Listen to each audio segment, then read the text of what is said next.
Hello, I am Chauncey DeVega. You may recognize my voice from Ring of Fire Radio with Mike Papantonio, the BBC, Sirius XM, or the Tom Hartman Radio Show. And you may have read some of my essays at places like Salon and Alternate. I would like to thank all of you for listening to, downloading, tweeting, and sharing the eponymously named podcast known as The Chauncey DeVega Show. And they ran a story by somebody named Chauncey DeVega. Quote, I find black garbage pail kids, black conservatives, fascinating. It's just unbelievable. You know, he goes by the name of Chauncey DeVega. You know, I've been called Uncle Tom, Oreo, sellout, shameless, but this is a new one. Well, let's talk now to Chauncey DeVega. As my man Chauncey DeVega of the blog We Are Respectable Negroes said, I have author and blogger Chauncey DeVega here with us. Hello, and welcome to the eponymously named podcast known as The Chauncey DeVega Show. I was a little fast on that one. Gotta slow that. Let's try that again. Hello, and welcome to the eponymously named podcast known as The Chauncey DeVega Show. I think I like that one because we got a lot to talk about today. We always do an intro. We have the main course. We have the appetizer, the main course, then the dessert of sorts. That's how I like to think about things here. And again, I want to thank all of you for listening to, sharing, and downloading the Chauncey DeVega Show. I'm sitting here having withdrawal. I'm out of black cherry soda. I'm fiending. I'm that crack rock. I'm Pookie in New Jack. And I don't want to go to the convenience store to get my fix. Trying to come off that sugar high. But in all seriousness, great and special show today. And for the next few weeks, all of the podcasts here are great. And I want to thank all the kind guests who sat down since we began this little adventure about now 39 episodes ago, about 2.5 years, because at first we were doing them every so often. And now, since basically last December, I believe we've been doing them basically every week. And we're going to keep on going with that. I've been doing a lot of great interviews. Summer is great for resting, relaxing, going to the library, catching up with reading and writing. Of course, you got to recharge the batteries. But it's also a great time just to talk to some of the wonderful guests for the podcast because people are home. You email them, they email you right back. They say, hey, let's make this thing happen. So we are also in fundraising season. Now we are officially in fundraising season. It's just fascinating when you start a web project, podcast, and all the different advice out there about do you do advertising? Do you not? How do you do a fundraiser? Do you mention supporting your fun and interesting and exciting and valuable project up front? Or do you mention it at the end of the podcast? And I've always felt like you should sort of do it at the end, because the logic would be folks who already support you are already listening and are going to listen through all the way to the end. But apparently, some other folks say that when you're doing fundraising like we are, you should mention your fundraising drive right up front. It's sort of a incentive to encourage folks to throw some pennies, gold, or silver into the donation pile. So ChaunceyDeVega.com and the podcast known as The Chauncey DeVega Show. As I often say, I don't get paid for this. This is a labor of love. It is time intensive. And we do a twice-a-year fundraiser. And that twice-a-year fundraiser is really important because it helps to defray certain expenses, time. And in the end of the day, I think it's really important symbolically to be like, okay, do folks like you enough to throw some monetary support into the pile? And I want to thank all the folks who have done that. A nice number of people have done that so far.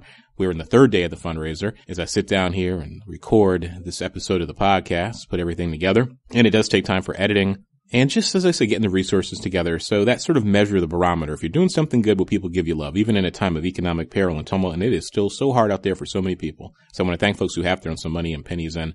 Right now, we're probably about 1/5 of the way towards the goal I set. So by the end of day 3, that's not bad. I do this for the month, and that's what we're going to keep doing. And once we reach a fixed amount, we're going to stop. And then we will return to business as normal. And I want to encourage everybody who listens to the podcast, who goes to the website, just because we're doing fundraising season doesn't mean you tune out. And in fundraising season, it's even more important for folks to keep sharing, downloading, and tweeting. Because you never want the room to look empty when you got your hand out saying we're doing something good. So this episode and the next 3 are sort of my fundraising month episodes. These are folks I was scrambling to get, who I've been teasing, who I've been promising. So this episode of the podcast, the one and only Dr. Henry Giroux. I hope I got that right. I always joke I messed up names. I messed up our last great guest name, Brother Leonce Gator. Again, I went to a public school. I messed stuff up. Brother's name is Gator, not Leonce Gautier. Even though that sounds pretty cool too. But we got the one and only Dr. Henry Giroux, heavy hitter in the octagon, wonderful guest. You probably know him from Truth Out, Truth Dig, PBS, Bill Moyers, various documentaries. He's everywhere. He is a machine. He is super productive, and he's just awesome people. So he and I have been talking online. He's been a kind supporter of my work, sharing it with people for a few years now. So admire his work, and he's written so many wonderful and essential projects. The Mouse That Roared, which is about Disney. He's written about the politics and culture of disposability. So many awesome books, which I'm going to quite literally read you the list of right before our segment. But you know, I got to do a little truth telling. Just got to. That's what we do here on the podcast known as the Chauncey DeVega Show. And I want to thank folks for their kind emails too. You can hear me stretching. The knee is getting better. You're going to get a knee update once a week until I'm at 100%. At this point, I'm at about 68.9%. So no longer doing the Frankenstein walk. Still got a little hitch in my step. And if anything, it just bothers me in the morning more than anything else when I wake up. So stretching, exercising, and trying to fight off the muscle cramps. I went to see Mad Max again. Even better. Isn't that something to imagine? It's even better when you're not in excruciating pain. And I felt like somebody taking back the night. And I'm not using that phrase in a flippant way, who is going back to the scene of the crime where the sidewalk assaulted me, going back to the same theater. I sat in the same seat and watched Mad Max, popcorn and soda equipped, because you know I do not pay for that overpriced popcorn and soda at the theater. I had in my little satchel, my black satchel I carry. And I'm sitting there saying, man, it's even better than I remember. So 4-star movie. I thought 3.5. We got 4 stars there. Even better the next time around. And it really is, and other folks have pointed this out, a chronicle of the future about the present and really about toxic masculinity. And I'll leave it at that. Just type in toxic masculinity and Mad Max and some great stuff's going to come out. The trailer for Fallout 4. Awesome video game. Can't wait. I'm going to go back and replay Fallout 3. For you folks who never played Fallout 3, you are missing out playing it on the PC, the one and only place to play it. Han Solo's wife is a black woman. I'll say it again. Han Solo's wife is a black woman. Me and Bill the Lizard are going to have to chop that up. That's a mention directly out of the new Star Wars Dark Horse comic book series. That was just released. White Uber geeks' heads are now exploding again. So we've got Danny Boyega in the new Star Wars movie, and the now canonical story, we've got Han Solo's first wife. We don't know if she's first, second, third, fourth, is a sister, but of course, in a galaxy far, far away, a long time ago, race does not work in the same way. So just a lot of really cool stuff going on this weekend, as I said, getting my thoughts together, because this is what we got to talk about, is something serious, because it makes me smile, but it makes me frown. These hypocrites. Last week we talked about the human debris in the CSA. We got another bunch of human debris to talk about, another problem population we need to cut a promo on. But my father passed away this Saturday. No, not in the future. It's, let me see now. Wow, where's the time go? 11th anniversary. My father passed away 81/82 on D-Day. Everybody's like, oh, Chauncey, that's so sad. I'm like, no, my dad went out at the time he needed to come out, had a good and interesting life and wasn't himself. And I try to honor folks' memories, and I often joke with people. My father liked food. He can tell you every single damn restaurant to eat at. I think that the DeVega family fortune was spent at diners and fast food as opposed to being put in the bank. Thus our middling status. Women, music. He was a musician, played with a lot of famous people. That was his real gift. And gambling. So the question becomes, how do I incorporate all of those wonderful things? Gambling, women, sex, food, and music. And sleeping in movie theaters was one of his other things he really enjoyed too, into a celebratory and commemorative event. So if you have any suggestions on that regard, send it to ChaunceyDeVega.com. Somebody made a really funny joke on Twitter. They're like, yeah, Chauncey, you celebrate it by doing them all at once. I'm gonna be like George Costanza and Seinfeld when he mixes food with sex. So I gotta find a way to do all those things. So maybe I gotta find an empty movie theater with a woman, bring some food, listen to some music, go to the casino, but then I can't do it all at once. So I don't know what I'm gonna do. So please give me some life advice there. But in all seriousness, so apparently these right-wing Christian fundamentalist human debris trash on the Learning Channel. You know, I don't hate on my religious brothers and sisters. My whole thing is separation of church and state. I know a lot of good people who are religious. I know a lot of rotten people who are religious. I know some wonderful people who are atheists or agnostic. I'm sure there are horrible people who are atheists and agnostic.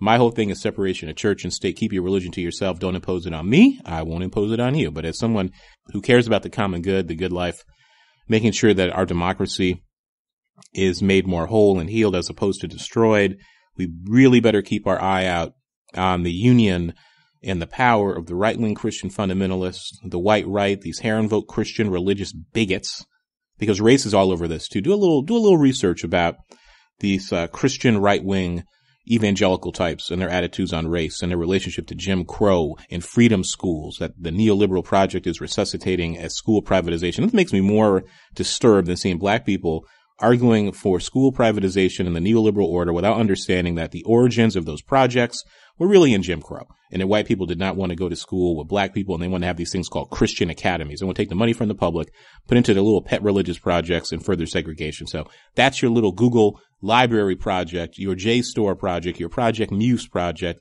or your archive project for the weekend. Look up that secret or not so secret and hidden history in this country. It's also very interesting to me too that, the power of religiosity in terms of, for some folk it can create good, a type of strength, mental armor, self-therapy.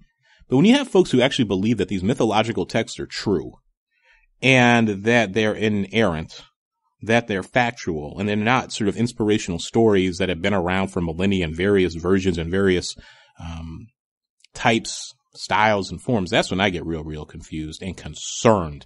Because you can't argue faith. Faith is a belief in that which cannot be proven by ordinary or empirical means. So when somebody says, God says this, or God says that, or the Quran says this, or the Quran says that, or the Torah says this or that, or whatever book you're using, whatever fantastical storybook you're using, you can't argue with these people. You can't. And then they're part very often, especially the fundamentalists, the converts, because converts are a whole nother story, because the convert has to out-religion the person who's born up with the religion. Converts are an interesting group of people, because people never convert to a faith unless obviously it is satisfying a need they have or validating something they already hold true. And religion just gives them more social glue to do it. And unfortunately, in many cases, some sort of legitimation to be even more judgmental and to shore up the worst parts of their personality. I guess I'm closest to being a spiritual person, as Frank Schaeffer, one of the great guests we've had on the podcast, said, sort of an atheist who believes in God. And I can accept that. The universe is a mysterious, mysterious place. And I talk to all the folk across the universe whenever I need help. So we have this scandal, quote unquote, because it's horrible and this man should be in jail, where the holier-than-thou Christian right-wing mouth breathers who are so typical of the contemporary Republican Party in terms of the beating heart. And as I said, we live in a moment of crisis because we have free market fundamentalism mated with religious fundamentalism. And it's extremely, extremely dangerous. A lot of what we're seeing, the Republican Party, the rise of the white right, especially these Christian fundamentalists, this is not my argument. I think it has a hell of a lot of traction, though. In this era of inverted totalitarianism, in this era of cruelty and austerity, in this era of resource shortages and hyper-consumerism, that you have so many folks reaching and gravitating. And the religious right in this country, the Christian right, has a hell of a lot in common with ISIS. If you're looking at their attitudes about women, gender, separation of church and state, violence in the name of the state filtered through religion, the belief that religiosity and some sacred text, whatever fantastical mythological book they want to use, in this case the Bible, the Old Testament, should actually trump the Constitution. I mean, you can't make this stuff up. So looking at the old internet machine, because I want to get all this right, because it's so typical, but it speaks for itself and it's just so disturbing. So there's a show on the TV with these religious fundamentalist Christian nuts, this family on the Learning Channel called 19 Kids and Counting. Apparently they're part of some crazy lunatic fringe movement where they believe you have to go and stay pregnant to make Christian warriors. I guess they're trying to outpopulate the pagans and the sinners. I don't know. And it's the quiverful movement. I guess the metaphor is they've got arrows and they've got the quiver that you put the arrows in, and they're shooting for Christ or something. I don't know. So this whole family of religious mouth breathers, as I said, is all over the news. Quite literally a few hours ago, they had these two people up there on Fox News, and they were talking about a friendly audience, trying to explain away their wickedness. They have a son. Now this son molesting the daughters for years. And these super Christian religious funny types up here making excuses for it. He's weak, he's sick, he needs help. And you have to understand the theater, especially among the Christian right. These evangelical types, the Pentecostal types. And one of my favorite movies is The Apostle. Man, Bobby D is something else when he gets down, isn't he? So you have this situation where the son is caught molesting the daughters, touching them in their sleep, looking up their dresses apparently, groping them. Who knows what else he did? The parents know about it. They send the kid for quote unquote religious counseling and advisement. Come on. To a sheriff who happens apparently to get arrested later on, is in jail for like 56 years for trafficking and child pornography. So they're up there doing as only the uber religious can do, passing judgment on other people, hating on gay people. They're part of a hate group that, what's it, the Family Research Council? The SPLC says they're a hate group. Hating on gays, hating on lesbians, hating on anyone who's not Christian. And then, like I said, getting back to sort of the theater of religion. So then they can go to their churches, and you see this. I've seen this in the black community. I know some of my white brothers and sisters who have seen this in their churches, who, if they're Pentecostal or Christian evangelical Baptist types, where the person falls and they make a public confession. Then the church embraces them because everyone has an experience of sin and they fall. So it almost seems like the worse what the person does, the more likely they are to be accepted back. And if you want another really good laugh, and it's sick and it's sad to see what's going on in sub-Saharan Africa where these Christian fundamentalists are poisoning those people's minds too, how they're hating and killing gay people. They have Vice or HBO had a special on it, made me want to cry, where these people get together because it's like, it's therapy for a pre-therapeutic culture. That's what religion is, especially demonic exorcisms, where they got all these people up there arguing and fighting with each other about who's possessed. And then they go and they give them an exorcism and they're falling around, rolling around on the ground, and everybody's cheering like they're having a group orgasm. And then the nasty priest gets to grope the women, or the nasty minister gets to grope the women during the exorcism. I mean, it's theater, but it's scary and it's sick because it's mass psychosis. So these Duggar people, right? Looking at the internet machine here. So they were just on Fox News. So of course they play the victim role. Of course, they're nefarious forces that are out to get them and their molesting pedophile son. And of course they cover for him. And then they have the narrative of stress and struggle. As I said, you can't make this stuff up. So this is from that, Fox quote unquote news, which is just a disinformation propaganda machine, their interview. So it says, this is exactly from Mediaite. It says, later on, Kelly brought up 19 kids and counting, which has been pulled but not canceled by TLC, and asked, what would make you launch a reality TV show about your family given this past? Because apparently the human debris sick son molesting the sisters, that was some years ago and covered by the statute of limitations, that he can't put him in jail and put the parents in jail for covering for it. So again, what would make you launch a reality TV show about your family given this past? Jim Bob Duggar said they weren't worried because the records were sealed and they had dealt with all this years ago. Kelly also brought up the charges of hypocrisy, given how strongly the Duggars have been preaching conservative family values, or maybe conservative family values are hating the poor, being judgmental, being bigoted, and treating each other badly under the veil of religion. Jim Bob Duggar, and look at these names, Jim Bob Duggar, said that what his son did was inexcusable, but it was not unforgivable, while Michelle Duggar said, there's an agenda, and there's people that are purposing to try to bring things out and twisting them to hurt and slander. Huh? How is having a pedophile who molests his sisters, how is that somehow the greatest defense against slander is the truth? That's the truth. This right-wing white victimology stuff is unbelievable. Somehow he's a victim, and maybe the evil liberals made him molest and abuse and grope his sisters. I mean, white religious victimology is something else, boy. So other choice quotes, because I said if you try to understand the logic of these people, you only go mad, but they reveal so much about themselves. Here's some more bloviating from these fundamentalist kooks, and that's what they are. They're poisoned in the mind. This child molester. So from Deadline, they're quoting from another interview done with this Duggar quiverful family with the molester. And they read, he added, so the son says, the molester, we spoke with the authorities where I confessed my wrongdoing and my parents arranged for me and those affected by my actions to receive counseling. I understood that if I continued down this wrong road, the wrong road of molesting your sisters, that I would end up ruining my life. I sought forgiveness from those I had wronged and asked Christ to forgive me and come into my life. And that's all well and good, but you need to be in jail. Get your forgiveness somewhere else. His statement was posted hours after In Touch magazine, and I want to make the joke, but is there anything more fitting than a magazine called In Touch running a story about a diggler, about a molester, touching on his sisters?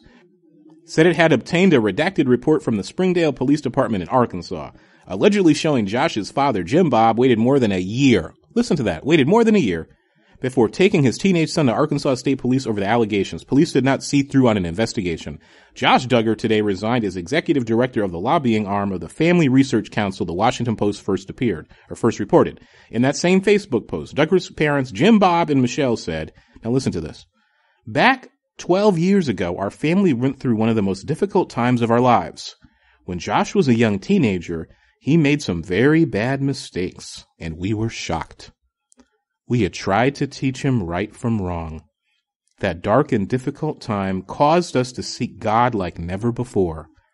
Even though we would never choose to go through something so terrible, each one of our family members drew closer to God. See, that's the damaged religious mind. They can twist everything to get right with their God and take something as horrible as this and make it into a positive.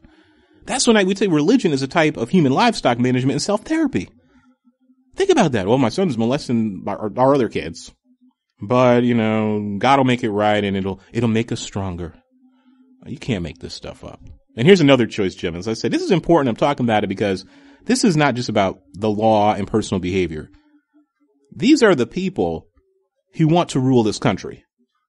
These are the craven hypocrites who want to lead an American theocracy. These are the people who have the ear of the Republican Party.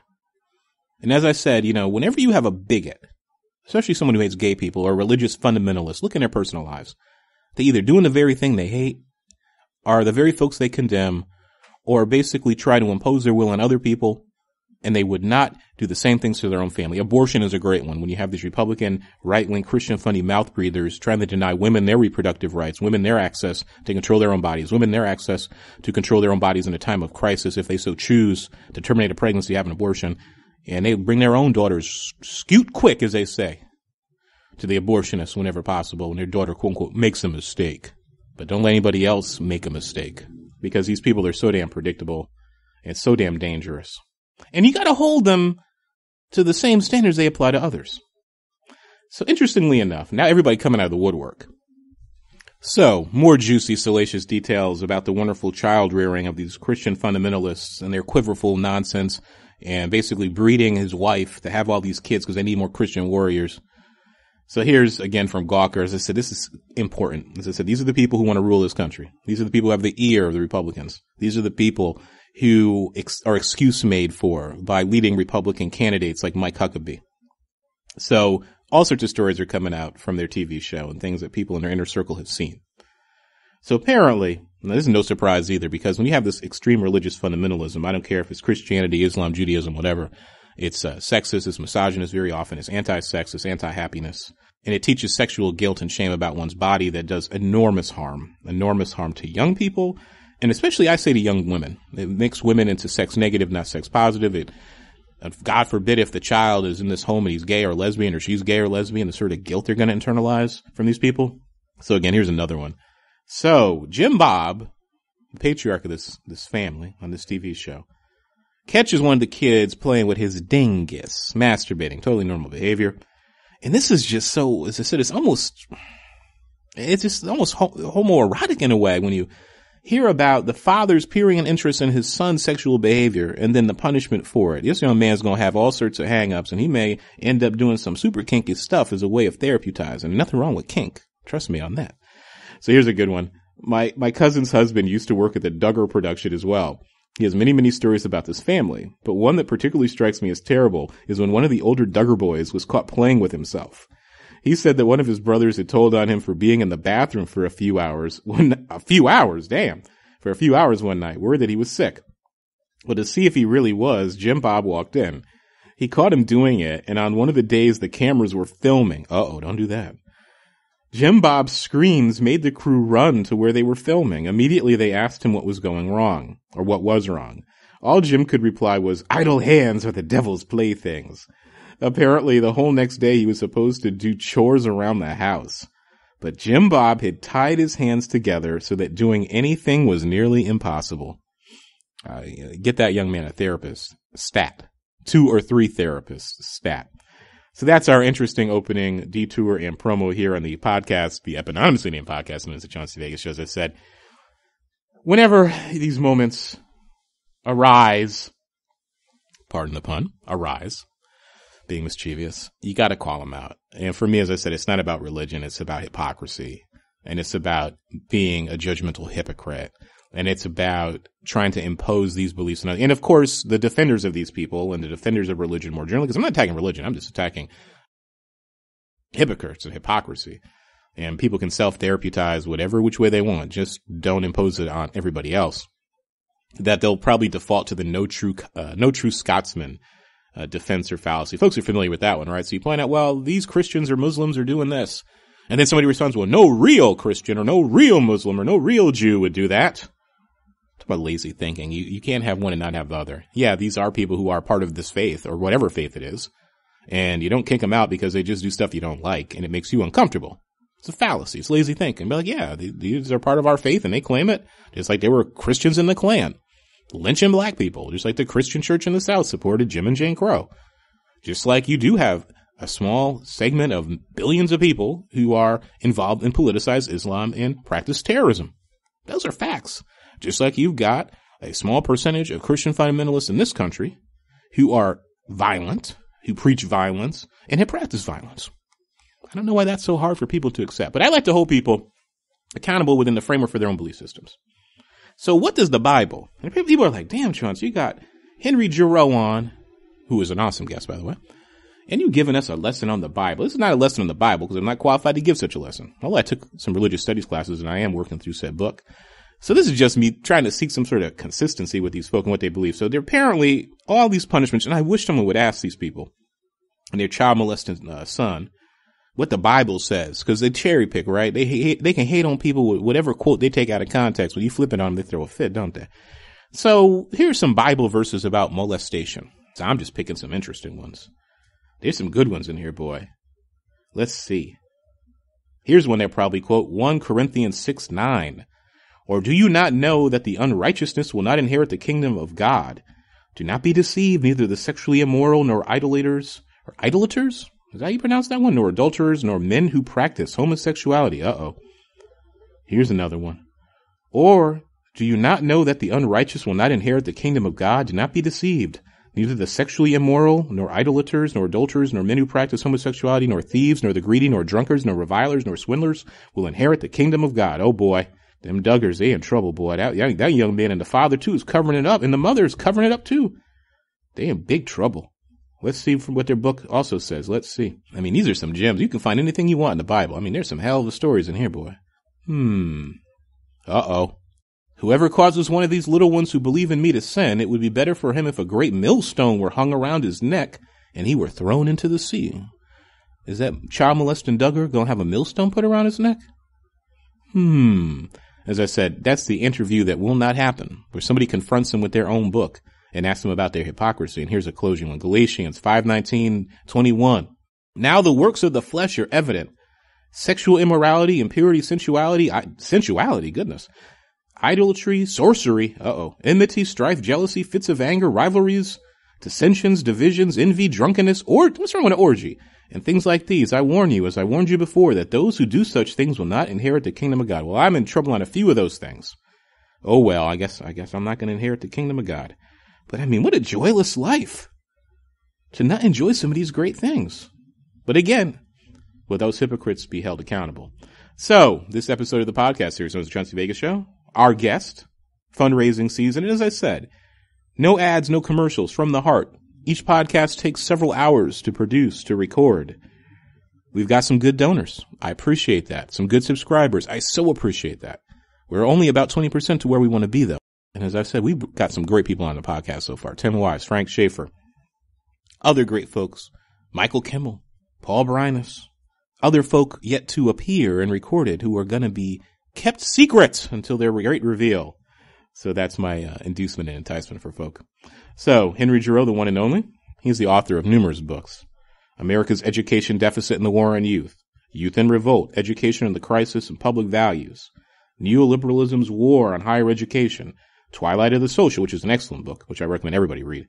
Youth in a Suspect Society, another great book. Neoliberalism, Education, and Terrorism, and the Violence of Organized Forgetting. At present, he is at McMaster University, which is up there in Canada, where he currently holds the McMaster University Chair for Scholarship in the Public Interest, and he currently lives in Hamilton, Ontario, Canada. I don't want to give away too much, but we talk about the culture of cruelty, police violence, the assault on public education. I share a story about what the heck is going on in our classrooms, and I shared this with one of our other upcoming great guests, where I had a student who I actually thought was going to attack me because I dared to talk about consumerism and wealth inequality and the self and self-esteem. And we just have some really cool vibes. I mean, this is just, again, you have two like minds. He's the master, I'm the student. He's Yoda, I'm the Padawan, and he just does great teaching. And I think you're really going to get a lot out of this. I know I did. And the format, as you know, friends of the podcast know, the Chauncey DeVega Show, two folks at the virtual bar having a great conversation. And that's what we do. We just go where we may, and we talk about our roots, our background. He gives me some kind compliments and made a black man blush. And that's the stuff that keeps you going forward. So that's, as I said, I'm sometimes the old man on the porch waving a stick at the youngsters and their social media and their email and their digital technology. But sometimes it can make awesome things come true. I.e., you send an email to someone you respect and admire, and they respond back. And you enter a dialogue. And then they're like, yeah, I'd love to come on your podcast. So Henry Giroux, the guest on this fundraising episode /season. of the podcast known as the Chauncey DeVega Show. I know, I trust, and I'm 100% sure you're going to enjoy and learn from this great conversation.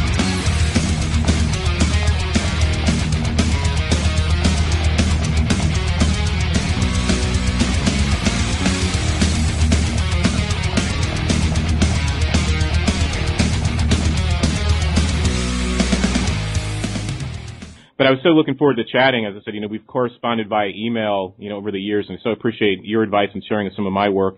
And I had something happen in class, and I immediately thought of you because I've taught some of your work, the Master Yoda and some other pieces.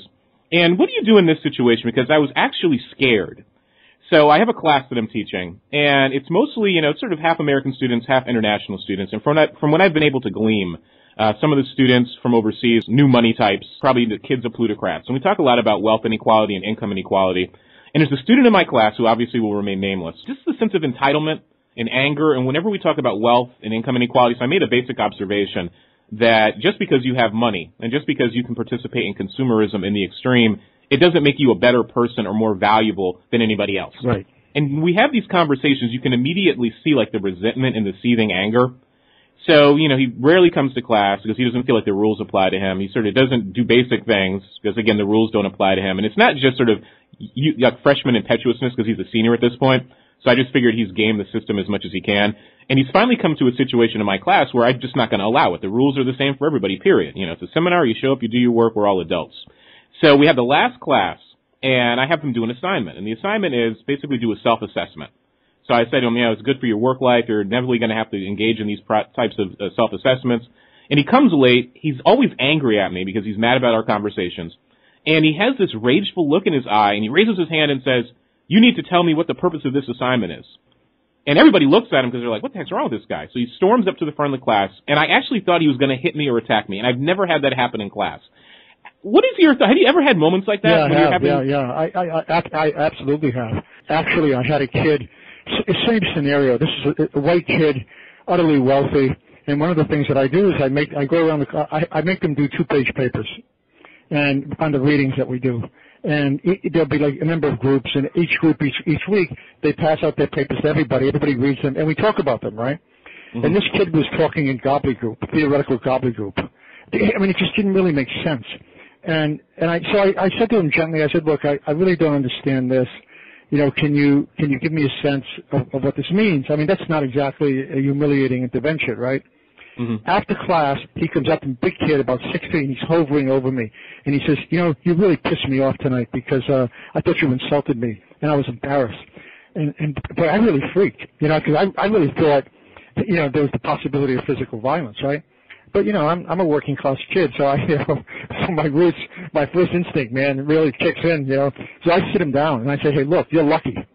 I said, actually, I was kind to you. I said, actually, this is really a piece of shit, and it goes nowhere. But because I take you seriously, I'm trying to do everything I can to make sure that you can make the connections that might help your own work, right? And he calmed down, but he dropped the class. And I guess my lesson, the point that I'm trying to make here is, I think in those scenarios, the real question is their identities are on trial. Right? We know that their identities are on trial. And so the question is, for me, the issue pedagogically always is, how do I focus on the issue without putting that particular kid's identity on trial, given what I think is happening? And I think that what I often do is, I often cite other people. I say, look, somebody has said this and blah, blah, blah. What do you make of this?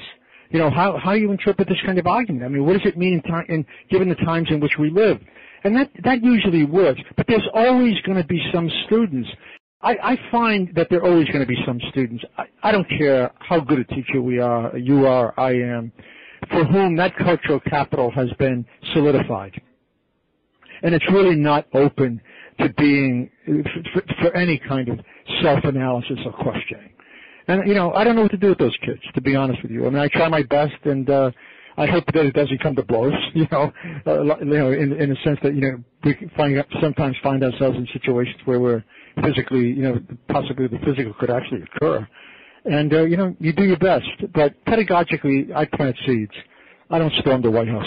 Yeah, I think that planting the seeds is a great idea. And students will take it better if it's coming from somebody else. So my standard line is, you don't have to believe me. here's the empirical data. And I'm sitting there with the student. That's happened a few other times. This also happened when we talked about the mouse that roared and the idea of sort of thinking about politics and youth and identity formation. Because when you start talking about people's childhoods and you start talking about how they learn lessons about race, about gender, about consumerism, you get so much pushback because you're attacking their innocence. Oh, absolutely. Oh, you're not kidding. I actually stopped giving lectures on that book, public lectures. I mean, I would get people who would stand up and say, look at this, I have a Mickey Mouse tattoo on my shoulder. My whole family goes to Disneyland 4 times a year. We named our kid after Mickey Mouse. That's no lie. They really see Disney as integral to their formation as a family, as young people, and it's very hard to jolt it. It really takes a lot to sort of disrupt and break into that kind of solidified common sense that parades as a kind of soothing entertainment that offers some kind of unified force to hold and bring a family together or to define a particular kid's identity. Like, I feel like we're the old people on the porch yelling about the youngsters as we wave our sticks at them. But I'm thinking about all the stuff we've seen here in the States and around the world, too, with, I like to call them our young lions, these young black and brown folk in Baltimore and Ferguson, because it's the young people who are going to inherit this mess and try to change it. So on one hand, it seems like you have some young kids, the black kids, brown kids, the working poor, and in the U.S. especially, I don't know what's going on in Canada and their media, we also need to do a much better job on talking about the white poor, because they're suffering under many of the same systems, if not all of them, that the black and brown poor are. They're not even part of the discourse. And I find that amazing. I mean, and what's analogous to that is the way in which we now talk about saving the middle class. We say we're going to save the middle class. The middle class is in trouble. Hello? I mean, you really want to talk about, class. Talk about the working class, right? Talk about people who are not even in the working class anymore. I mean, it's just amazing how certain elements they disappear. That's part of my theory of disposability, right? You increasingly amp up the categories. You move them up the ladder. You'll say, well, now we have to be concerned about, poor black and brown youth, and rightfully so, of course. Right? Because they really do face a different set of circumstances. But low-income whites, particularly in rural areas or in the cities, or when you look at the homeless figures, or you look at the unemployment figures, you look at the kids who are in low-income jobs, living with their parents. I mean, for me, I'm trying to figure out a couple of things. One is, what holds all these disparate moments together so that we can begin to talk about them in ways that, for instance, when we talk about Baltimore, we're not just talking about police violence. I mean, who doesn't get it? The police are an occupying force, that war is now an extension of politics and actually the organizing principle of politics. I mean, I think that language makes more sense to me. I mean, that rather than talk just about police violence, we have to talk about the conditions that legitimate it and how it articulates in other spheres, so it's both fed by those spheres and it feeds those spheres. Mm-hmm. And so otherwise we're talking about, police with cameras. Really? But the structure of racism stays the same, right? Or the emphasis on violence is the only mediating force that really works in America, or the culture of violence, or the culture of cruelty, or neoliberalism, with the survival of the fittest ethic and its really friend-enemy distinctions, without talking about that stuff.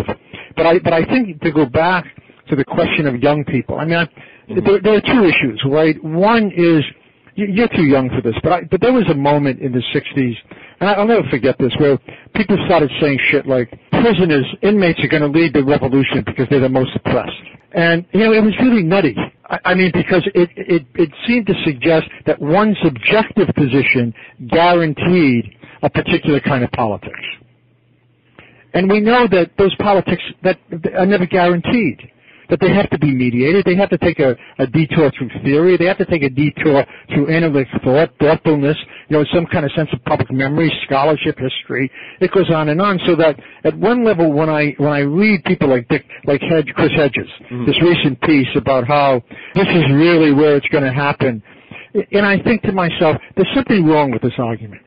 That while at one level you want to recognize that young people can't be voiceless, because to be voiceless is to be powerless, and that they need movements to basically be able to organize in ways that bring power and force to bear, they're only going to be able to do it in alliance with other social movements. I mean, the notion that youth has the answer is not the answer. The notion that youth is crucial in any movement is the answer, but they can't do it alone. And so we don't find ourselves so easily escaping as adults from any kind of responsibility. And that's a great point. That's what I was thinking earlier about the idea that, we see these young lions on one hand, but we also have to not forget, going back to where we started, my question about that young man in my class, is that the children of the 1% are still the children of the 1%. Some of them are going to sort of be forward-thinking, but they've learned a certain set of norms and values, as you said, about the culture of cruelty, about disposability, about biopolitics, and they're just, through generational replacement, going to take their parents' place. Absolutely. Absolutely. For instance, if we really want to talk about radical democracy, we really want to talk about how a society measures itself ethically in terms of how it both talks about its children and how it prepares the conditions for those children to live a life different from the life of their parents, one that's more just, less discriminatory, with measures of equality and justice. It goes on and on.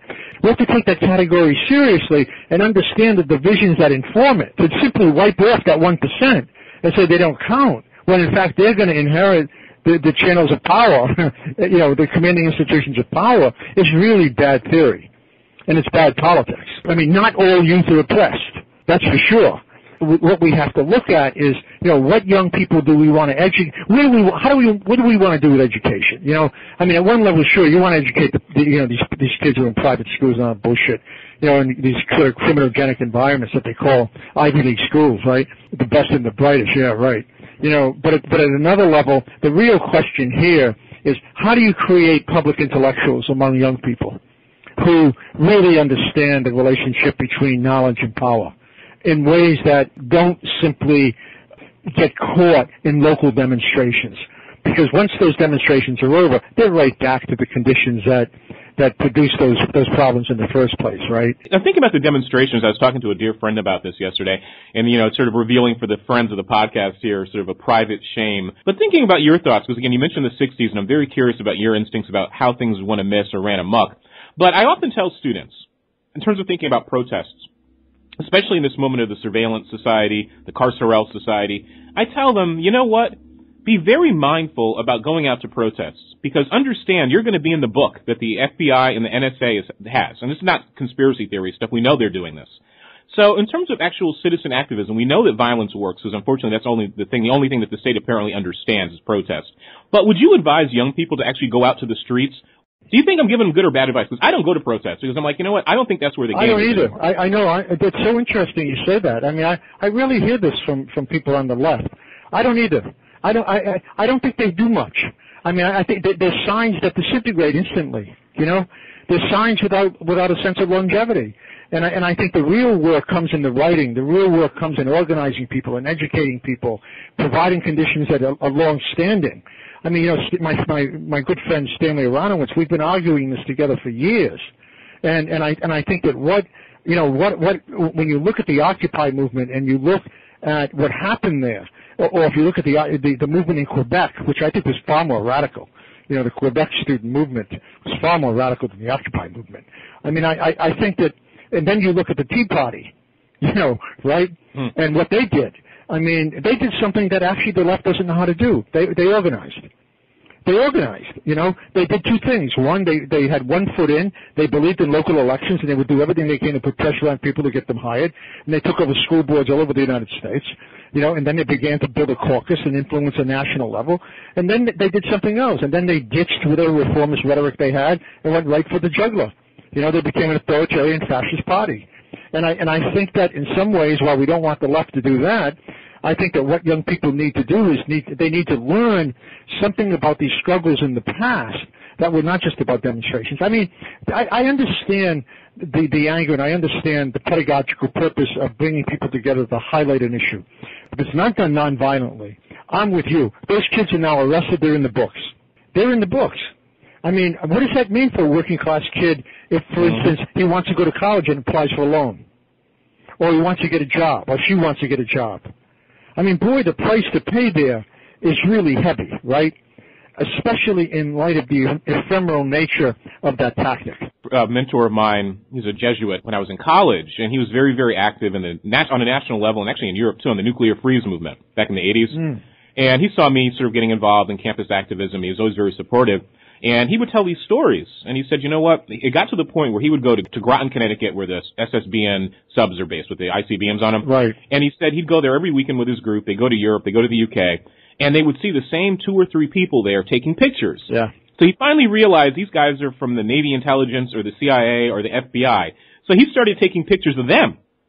And eventually they started talking to each other, and the person basically said, yeah, we've been taking pictures of you for years. And he said, Chauncey, he's like, you know what, you're a young man, you got to make certain choices. He's like, I'm almost 70 at this point. I can do this because there's really very little they can do to me. I have tenure, I'm with the church, they're not going to do anything to me. But he's like, the way that things are going, he's like, young people really better think about how they're interacting with the state and going to these protests because it'll follow them forever. This is really a different world, right, that these kids inhabit. When I was there, remember, I'm 71 years old. We didn't have cops in schools. Mm-hmm. There were no police people in schools. None. I never saw a cop in a school. And I went to a tough school. Named Hope. It should have been called Hopelessness. Hope High should have been Hopeless High, but at that time, anyways. But it seems to me that what these kids now find themselves in is an utterly militarized surveillance society, and what they get, the information they give out on Facebook. I mean, you read about kids committing crimes and actually taking pictures of themselves doing it, yep, and putting it up on Facebook. And the police, of course, now arrest them because they get the stuff on Facebook, right? I mean, that's an extreme example, but I think that there's something about the way in which politics has become performance. It really is a form of ephemeral performance that short-circuits its long-standing value. And I think that young people really have trouble with that, because there really aren't organizations for them. I mean, there are people who are organized. I mean, especially in light of Ferguson and of course, what just happened in Baltimore. And, there are organizations now emerging around the question of police violence. But the key here is not to be co-opted by your sort of establishment spokespersons, right? Oh, my God.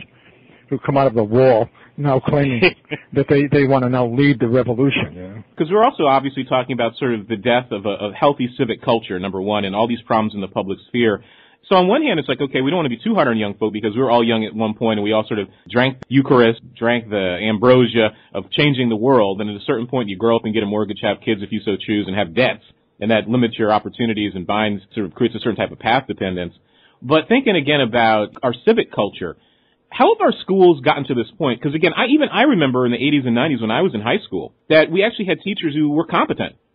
Some were better than others. I have horror stories. But I can remember thinking that these teachers have an investment, and we had sort of a minimum amount of standardized testing. So thinking about what happened in Atlanta, where you actually have these, and I think race is a huge part of this story that has not been covered. So I don't know if you've been following it, where you have those African-American school board members who were basically brought up on RICO charges because of quote-unquote cheating. And my angle on that, and I haven't sat down to write the piece, and I'm sure other folks are researching it, I think that story is more about the anxiety about exposing the fraud that is the SAT and ACT system than anything else. I was going to write the same thing. This is the enemy here is not those teachers. The real enemy is in fact the system that has imposed a pedagogy of repression on students through high-stakes testing in which, corporate interests are making huge amounts of money and creating a culture of fear and anxiety and an existential culture in which it becomes impossible for teachers to really function as teachers. They're really functioning as workstations for corporate industry and corporate values. And, I mean, the judge was just completely stupid. I mean, he completely missed an opportunity to say, hey, look, I could personally sentence you to jail. I mean, you violated the law, and to say the least, but you're not, the real conditions that produce this are not being addressed. And I want to address those right now. And he didn't do it. And the press didn't do it.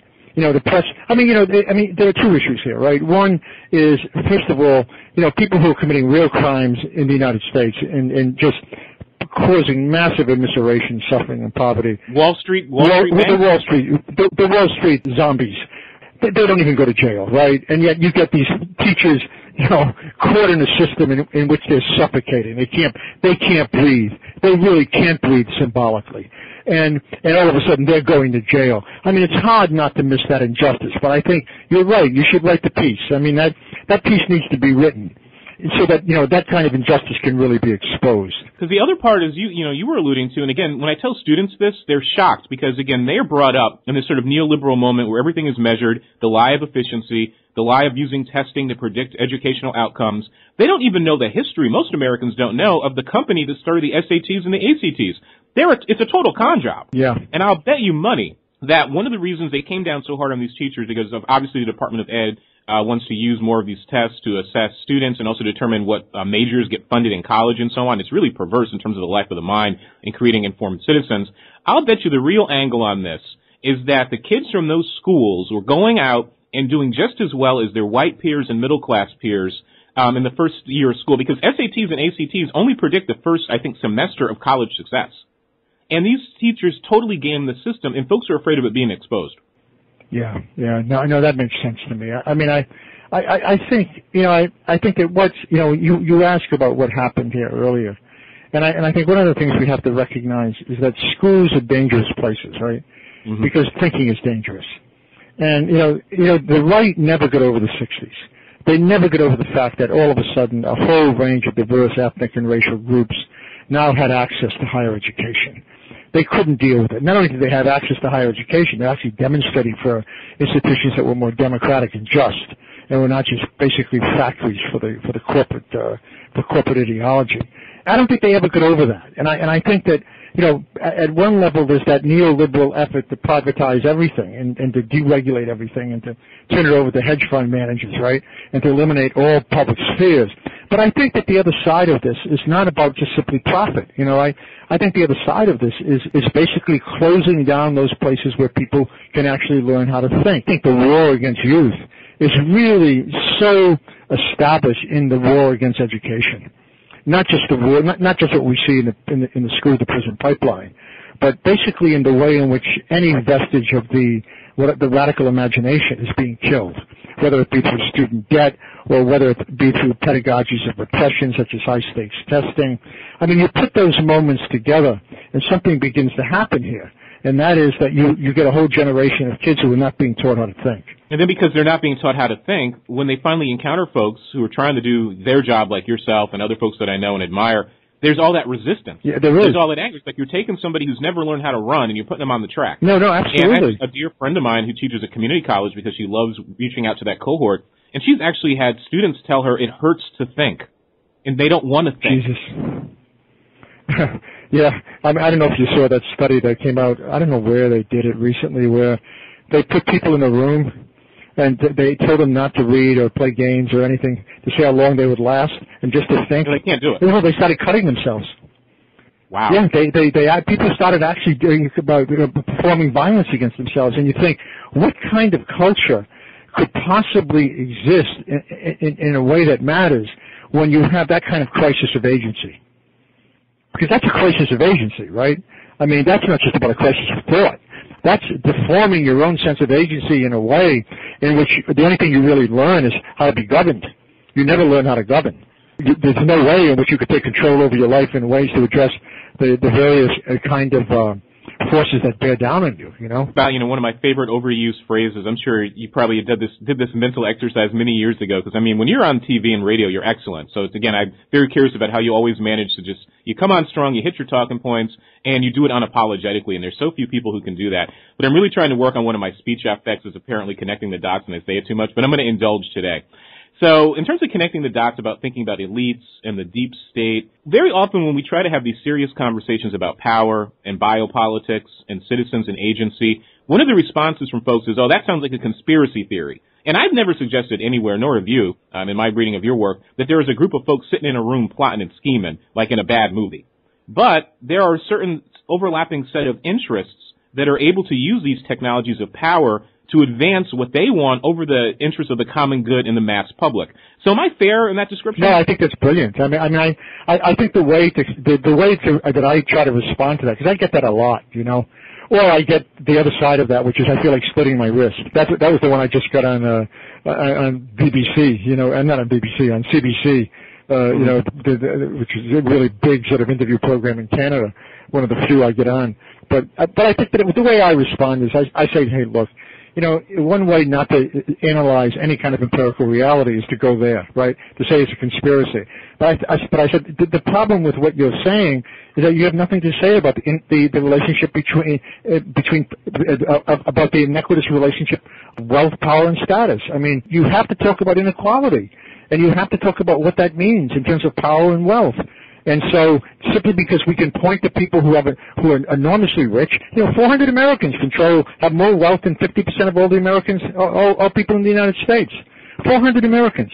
Yeah, and we're seeing that mirrored globally, too, where it's a few hundred people around the world who have like 60 or 70% of all the resources. The 80 most ultra-rich people in the world control half as much as the world, the world population. Can you imagine, Chauncey? Can you imagine that?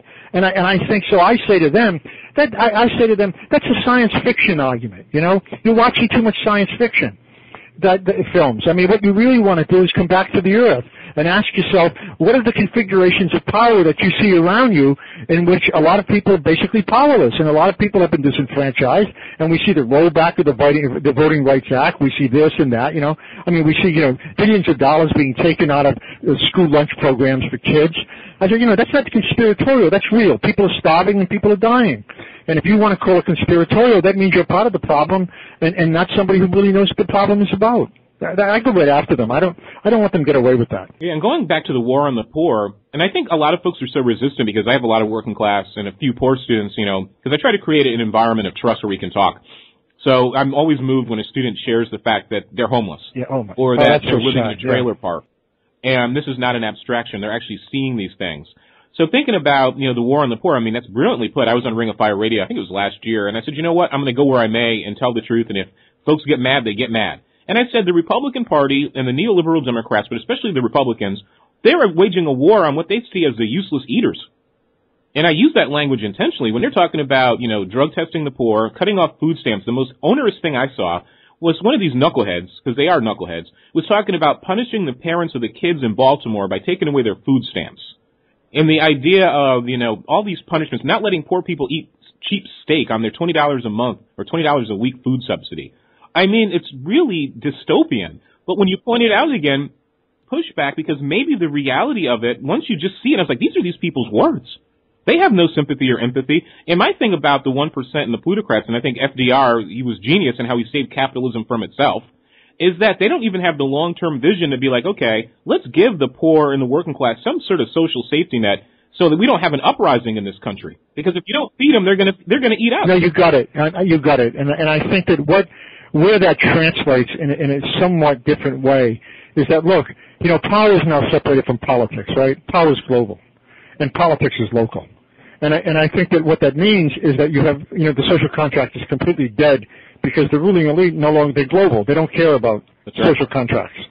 The social contract is meaningless. You know, they don't have to in any way, you know, assuage the workers, right? They don't have to be concerned about, you know, whether these people are living a decent life so that they'll be able to work or that they'll be pacified politically. That's why you now have a punishing state that's so intense. As the social state basically eliminated, the punishing state takes its place because the state per se is now a corporate state, and it has no interest whatsoever in controlling the powerful elites. And I think that what you now see as a result of that, and what is really truly distinctive, in that we didn't see this in the 30s and the 40s and the 50s, except around matters of race in some other areas, you have now a widespread culture of cruelty, where any social relationship that's based on dependency or compassion is not only seen as being pathological, it's actually the object of scorn. And hence you have a massive culture of cruelty. And I think that to get all those examples, I try, you know, the examples are like, they come out every day, right? I mean, you know, who was it who recently just argued that kids who are on food stamp, who get free meals, should work for their meals in schools? Newt Gingrich, yeah. Newt Gingrich, right? They should do janitorial work, right? And you know, this shit is endless. I mean, it's just, I mean, I'm trying to write a piece on the Baltimore stuff, and I'm looking at the right's response to this. My God. I mean, my God. You know, there's some page I found where they're quoting these nutty sort of right-wing Congress people, you know, who tweet shit that is just like mind-blowing. You know, it's like, yeah, they came to South Carolina. No, we do it rioters in South Carolina. We shoot them. I wanted to write under his thing. No, you don't. You lynch them. Yep. You know, it's just, you begin to get a sense when they're not before the cameras what's underneath all of that. And it's truly frightening. I mean, because it's not about you and I being moralistic over the culture of cruelty, right? It's about a system that creates a kind of hardness in the culture that's so amenable to fascism, so amenable to widespread violence, so amenable to making war the organizing principle of society, that it becomes normalized. I think it was Zizek who was talking about, after 9/11, and again, I read it. It was a New York Times or New York Review of Books, and, Zizek has his own style, but by his standards, it was pretty transparent and direct. He basically said we have to realize that we have a whole generation of young people who have known nothing but war after September 11th. That's right. They're raised on extremely violent video games. Yeah.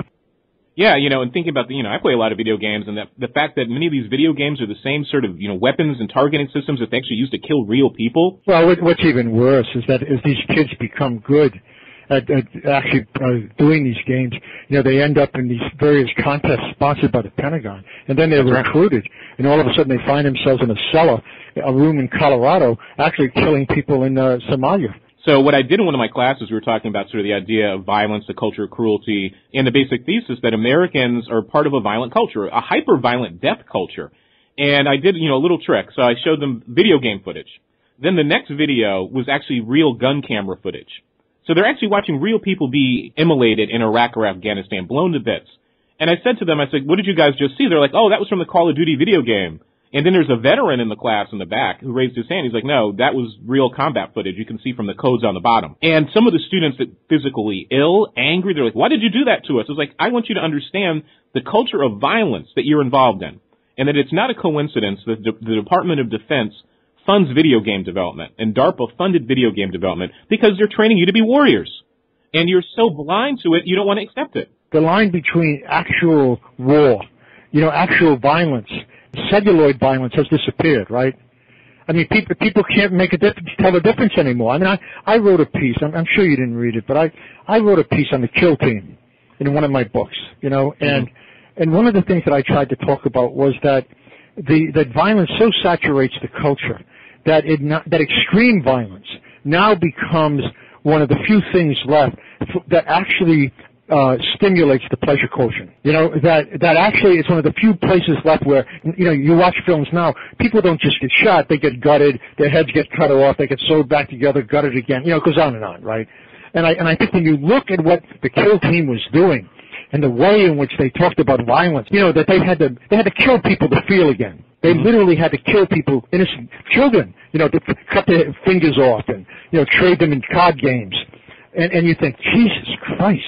Wow, that's not just about police violence, right? That's about a society so saturated in violence that violence becomes the only force that is legitimate force for mediating social relationships. That's what I find scary. I mean, I think that, and then you ask yourself, okay, how is that now legitimated, produced, and mimicked in the wider culture, under the regime of neoliberalism? And neoliberalism is a survival of the fittest culture. It's a shock tank. It offers no empathy, and it divorces economic activity from social cost. So there you go. Everything is in place to turn people into barbarians, right? Because you and I would talk about the purge a great deal, at great length, and I was surprised, again, not surprised in a good way, when you had these right-wing sort of playing sort of with the white racist imaginary about black uprisings, because that's really the dominant frame. Whenever you talk about riot behavior or protest, especially in Baltimore, it's this old-fashioned racism about Negro uprisings and white tendencies to killing black people. But I was really struck by the fact that they started talking about their fantasy of the purge. Because the purge is the neoliberal right-wing dream come true. It sure is. And they're saying it's these black and brown youth in Baltimore talking about having a purge on white people. I don't know where they got that, because they weren't killing anybody and they weren't attacking any white people. They were attacking property and attacking businesses that gouge the poor in their communities. But you have the white right-wing imagination where, again, the irony is they want the purge. And they're trying to make the purge happen through, their own biopolitics, through the war on the poor, through the incarceration society, the school-to-prison pipeline. So to hear them sort of give away their hand was just very, very, very auspicious. The interesting thing is the purge is just a celluloid rendering of the politics of disposability and disappearance that's already in effect. I mean, that's all that is. This notion that the only way that, A, you have to live in gated communities, and B, the only way to really cleanse society so those communities become safe is to kill those people that you see as the enemy. And, and of course, we do it endlessly, right? We kill their minds, we kill their bodies, we put them in jail, in Ferguson with the shakedowns by the police officer, the police department. And I'm now gathering the research on this, and, we now know it takes place all over the United States. Poor people all of a sudden pay a fine for crossing the street, it's a $50 fine, goes to a $500 fine, is given over to a collection agency, and they're in jail. Yep. I mean, this is debtors' prison. This is 19th century debtors' prison that's come back under the regime of neoliberalism. And it seems to me that what I find interesting here is that given that war is now a general condition of society, the primary organizing principle, the only way it can really function is when it merges basically with policing, and what we call securitization. I mean, something in that merging, what happens is that all kinds of behavior now becomes criminalized, from dissenting to, violating a dress code. I mean, the key word for me here is the criminalization of social behavior. If somebody said to me, okay, I don't understand what you're saying about the punishing state, I would say, well, all you have to do, the figures are obvious. Mass incarceration, more than any other country in the world, but the real issue here is the widespread way in which behaviors are now criminalized, in which the model of the prison, punishment creep is what we call it. Punitive measures creep now and seep into every institution. And they don't just seep into those institutions, they become a source of revenue. I was thinking about, what happened with Michael Brown. I wrote extensively about it, went on Ring of Fire TV and BBC to talk about it. I think that the coverage of what really happened in Ferguson with Michael Brown and also the subsequent, because I call it a police riot. The police rioted against the people of Ferguson. It wasn't a riot by the people. Is one of the great failures, among many, in recent American journalism, where you have the totally devoid of the context that precipitated the action, and very few people willing to basically say, because I looked up the old ordinance. So Michael Brown was basically harassed and arrested for a Jim Crow era crime called bumptious walking, where a black person walking... What was it called? Chauncey, what was it called? No, you can look it up. It's a crime under the Jim Crow laws called bumptious walking. Sumptuous? Bumptious. What the hell does that mean? It means when a black person is either a black person is on the sidewalk and doesn't get off fast enough for white people coming towards them, or a black person is walking in the street. My God. And that was one of the laws they would use, Slavery by Another Name documents it, to get black men and black women into these penal colonies. So the American media, of course, doesn't talk about that, nor do they talk about Darren Wilson, who I believe was on, he can sue me, I have any resources, this is my learned observation, either on steroids or on some sort of mind-altering substance. Because if you read his report to the FBI, he said Michael Brown snorted like a beast, attacked him, and seemed immune to bullets. I was like, you're talking about a black person like they're... If I was the attorney, I'd say either you're high or drunk or lying. You're talking about a kid. Yeah. No less. You're talking about a child. I don't care how big he was. He's a child. Never mind the racist... absolutely... how do you say it? Psychotic metaphors, right? Yeah. It was one of these great failures, and few people were willing to tell the truth. And here's my question for you, as I alluded to earlier. You've done a lot of TV and radio. How do you find the courage and strength to engage? I always mess up the word, parrhesia, sort of speaking truth without fear of consequences, being Socratic. I was denied tenure at Boston University. I was basically thrown out of Penn State. My position is very simple, and please forgive the simplicity. It's better to live standing up than on your knees. I just take the risk. I alienate colleagues. People here don't talk to me. They think I'm too political, or they don't think I'm not academic enough. It's just bullshit, right? I have an obligation to use the talents that I have, however few they are, to really be able to address important social issues in a way. My sensibility is entirely working class. I come out of that background, heavy duty. I have an enormous allegiance to working class kids, to kids who are poor, black, poor, minorities. That's where all my efforts go. And I just want them to at least look up and see a few people and say, wow. And I'll tell you a story, if I may, 2 seconds. When I was a kid, I lived in Providence, Rhode Island, and working class, heavy-duty working class area.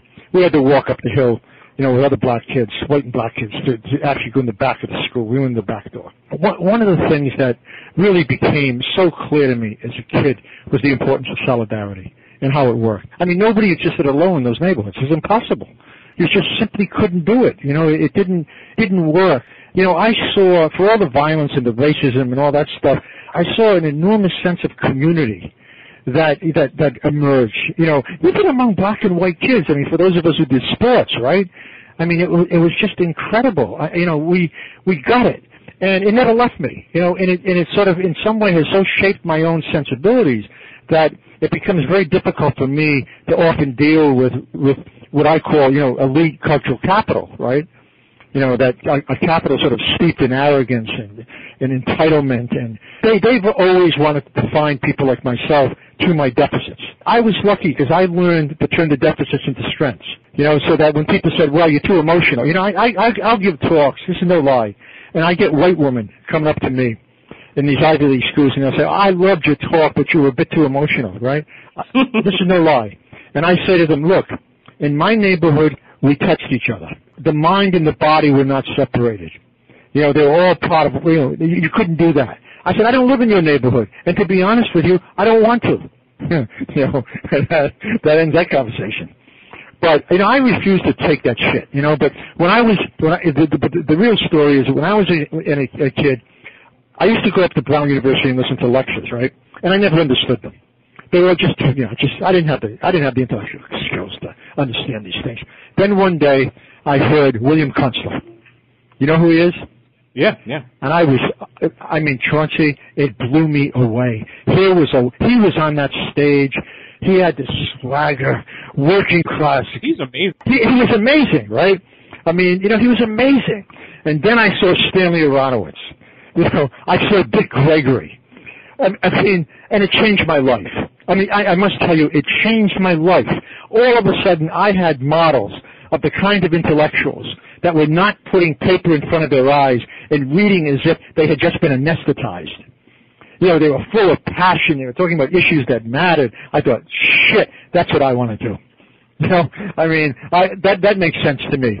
And it never left me. Never left me. So around the question of taking risks, there's always the question of gauging your audience. The issue for me is not, am I going to compromise? The issue for me is what's the best pedagogical intervention. For some audiences, I can say things better than I can for others. Do you know what I mean? Mm-hmm. I never miss an idea, but it's always a matter of strategy. That's all. For instance, if I'm on television, I have to be careful because I can't get angry. I can't get too angry, because they'll just dismiss you then and say, oh shit, he's just angry, right? Mm-hmm. You know how it works. And so, I just try to do what I can. I don't do anything unprepared, as I'm sure you don't. I'm always prepared. I don't just go in and say, I'm going to talk, right? I think about what I want to say. I think, I have idioms I have in my head that I type out. I look at, the research that I've done. I'm ready. I go into these places, man. I'm like Billie Holiday, never let them make you cry. And I go in and there, I see it as a war, I go in thinking this is a battlefield. This is a site of struggle. And I do everything I can to make sure that, they don't roll over me. And they don't know what to do. You should look up this, debate I had on the agenda. It's on video, right? It's, where this woman was interviewing me and around my new, one of my newest books, The Violence of Organized Forgetting. And Chauncey, she was so hostile, and a woman of color, no less, right? I think she's Indian, right? Hostile. And you watch how I deal with her. Boy, that's a pedagogical lesson, let me tell you. I'm smiling because the world really is very small. So, folks who follow me online, listen to the website, listen to the podcast rather know, I always start talking about my father, my own background. So I'm the product of the working class. My father was a janitor. Yeah. Worked at a major university, and I always made sure I was there. My mother was a private nurse. And again, how small the universe is. So my people are from Worcester and Buzzards Bay in Rhode Island. Yeah, wow. Yeah, so they may have been in the same neighborhood. Holy shit, isn't that something, isn't it, huh? Isn't it funny, walking up those hills together? But that's sort of working class sort of sensibility. And the thing I love about your work, your work is so literate and so impassioned. It's not like the writing I see a lot. I love your work. I think it's brilliant. The thing that you do that a lot of people don't do is, first of all, you make connections.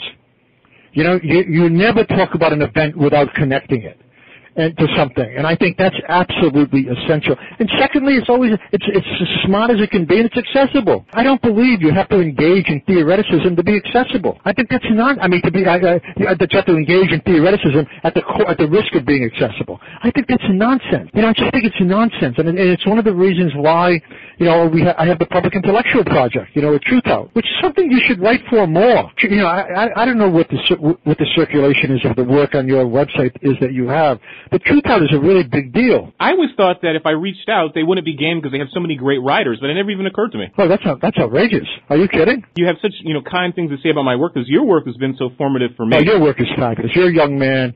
Your work is smart. You're really dangerous, in the best sense. And I love that. I love the passion in your work. It's so odd that you talk to me about how, what to do in these speaking events, because I really sense that you would have no problem whatsoever. I mean, you have a sense of the contextual. You have a sense of what to say. You're pissed off, which you have to be, right, at some level.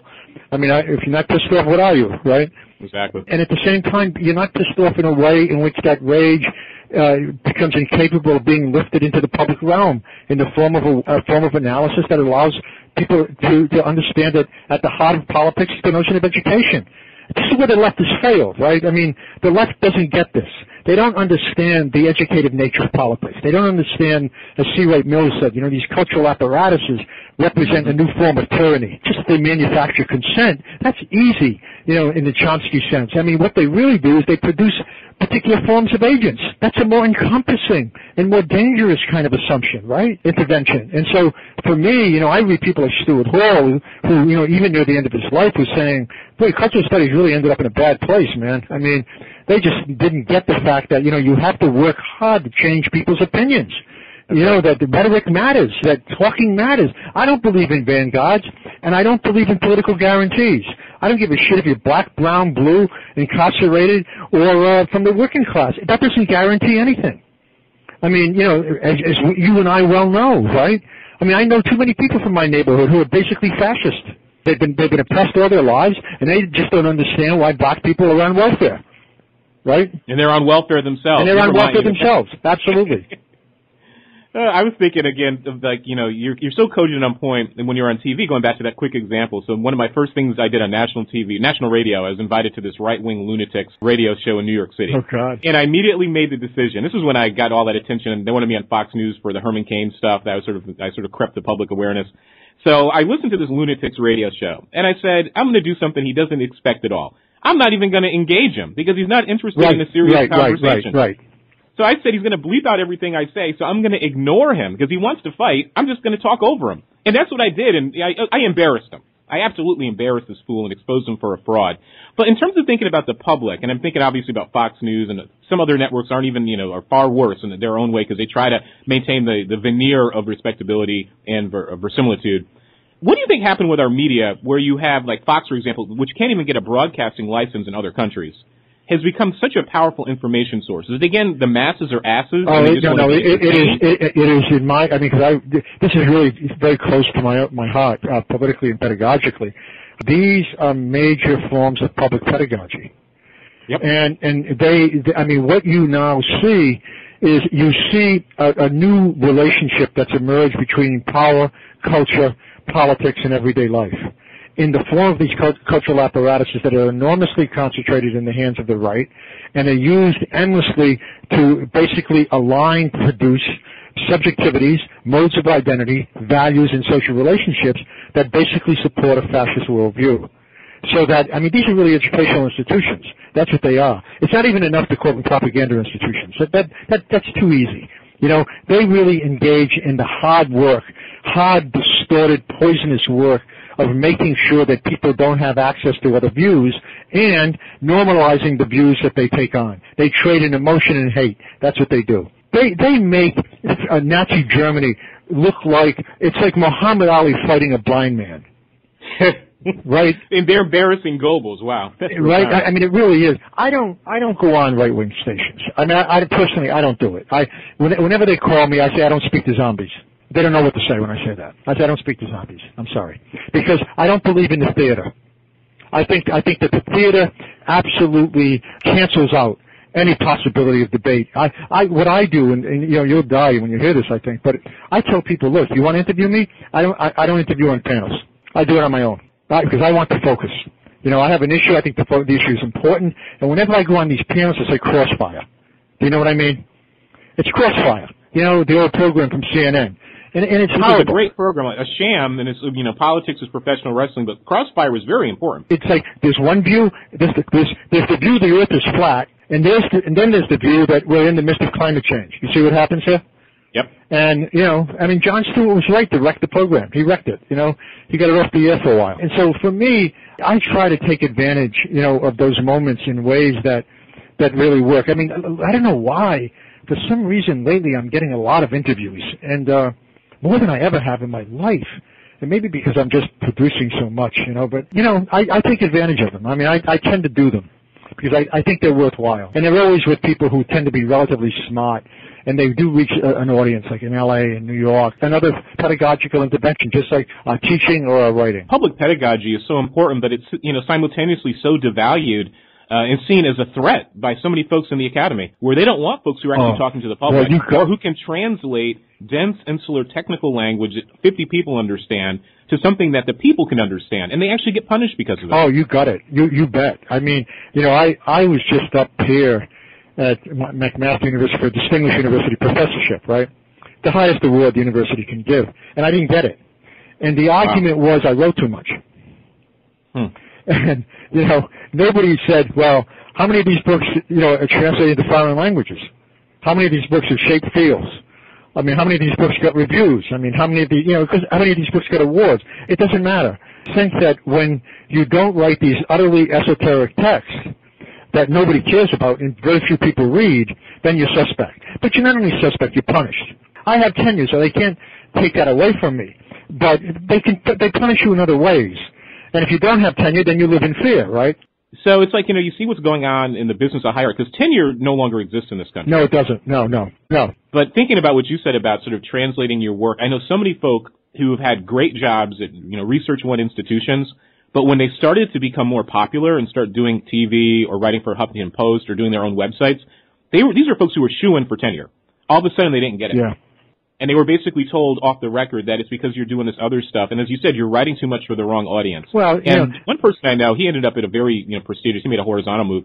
He basically, someone else snatched him up. And he and I were talking, and he said, they're jealous because I can do something that 1 million people will see. And they're going to do something that 50 people will see. Yeah, right. And it's that simple. It's all math. That's right. No, that's exactly right. I don't know. Did you see my response? Michael Dyson's attack on Cornel West? Yeah, I did. Yep. For Dyson to claim, that West is not a scholar, to take that route, the kind of, and then to cite Larry Summers as somehow legitimating that position, that to me was a classic example of an intellectual who is appropriated and who now mimics the language of the corporate university, right? And I know Michael. As a matter of fact, I was very influential in some ways when his career started. It's just sad. It's just really sad to see. So I'm familiar with both of them, real world, offline. Right. Do you think the public gets, because I wrote it on the website, and if either of them email me, I'll defend it, because I don't say anything online I wouldn't say to somebody's face. It's my working class sensibilities. If I say it, I mean it. You can call me up and ask me about it. That the general public doesn't get the business angle here. I think the upsetness is real. But the money is going to be made when they say it's the black prophetic tradition to fight in public about things you care about. They go on a lecture circuit and they cash the big check. Because that's what I really think is going on. Yeah. You talking about Cornell? Cornell and Dice. The hostility is real and the hurt is real. But I think the general public doesn't get that this is also a business. Yeah. And there's a lot of money to be made. No, I agree. For me, the issue for me was twofold. One is Michael strikes me as an enormous opportunist who really wants to make big money. No question. And they're both millionaires. And people, I don't know if the public gets that Cornell is a multi-millionaire. And Cornell charges $10,000 a talk, right? At least, if not much more. But the difference between the thing about Cornell is that at least Cornell is speaking out on issues that matter, and he's working with groups. Talks about Palestine. He works with groups. Look. Please forgive me, but I can't understand anybody defending Obama. To defend Obama means you've lost your mind. Mm-hmm. You've collapsed into some kind of political LSD trip. So when I see Dyson doing that, above and beyond the fact that both in some way are making a lot of money off the system, the question you have to ask yourself is, in the interest of whom? Right? And for me, West makes that money, and that's okay. I mean, I'm not particularly upset about that. I really look at his politics in other ways. And I think he does a lot of interesting, important things. Do I think he's a high-level scholar? No, I think he's an intellectual. And I said that in my piece, right? I mean, I think this appeal, I mean, I was more concerned about the kind of, the attack on his personal life and the attack on his scholarship, because, that's an attack on all of us. And that's what I tried to say at the end of the piece. What I tried to say is, this is really an attack on public intellectuals. Mm-hmm. And that we have to be really wary of people who wage that kind of attack. I mean, especially when you have 70% of, academics in the United States being adjuncts, who, all of a sudden are afraid to write anything that could go into the popular press or could be understood by more than 10 people. Somebody pointed out about the piece that Dyson wrote I think it was the New Republic. Yeah, it was. And I think they made a very powerful observation. So the New Republic can give Dyson space for about 10,000 or 20,000 words. It may have been 30,000 words. Something, unbelievable. But they won't give the same amount of space for a serious piece about wealth inequality. That's right. Or police brutality. Right. And that's the real problem. That's right. The real issue with this sort of fracas, that you have serious things that we should be talking about, but we have a dispute between multimillionaires that's really a distraction from substantive matters of public concern. But I just want to double back very quickly. I know you're probably pressed for time. I was thinking, too, so I talked about Michael Brown and bumptuous walking, because you said something, and as I said, I want to do the end around. So thinking about what happened in Baltimore. Again, folks need to pay attention to the story with what happened to Freddie Gray. And you were talking about the punishing state and, basically police as enforcers of militarism and thuggery. What precipitated that man's being paralyzed, if not beaten paralyzed, and then dying, was he made eye contact with the police. That's unreal to me. Isn't that something? That you make eye contact and then you die? I watched last night for only I was on the bike, and I watched a CNN segment where they were interviewing two lawyers, a lawyer who was going to defend the police and somebody else. And this guy, this white, brain dead, sharp, sort of shock-like lawyer, is saying things like, wait a minute, we know now that the knife in his pocket actually may have been a weapon. And I'm thinking, am I really hearing this? This kid was arrested for making eye contact with a lieutenant. They broke his back, his spine, punctured his neck, his larynx, and killed him. And we're talking about whether or not the arrest was legitimate.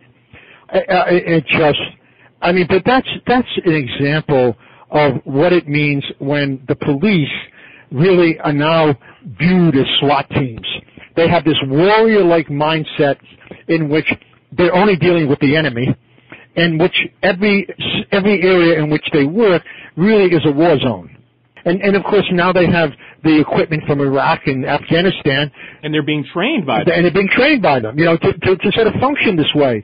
And so, please forgive me, I hope this sounds right. We shouldn't be surprised by this. What happened to Freddie Gray? I want to write, why are you surprised? What's surprising about this? Eric, what was the guy they choked to death? Eric Garner. My God. This was a guy who they claimed was selling cigarettes. Jesus Christ, selling cigarettes illegally.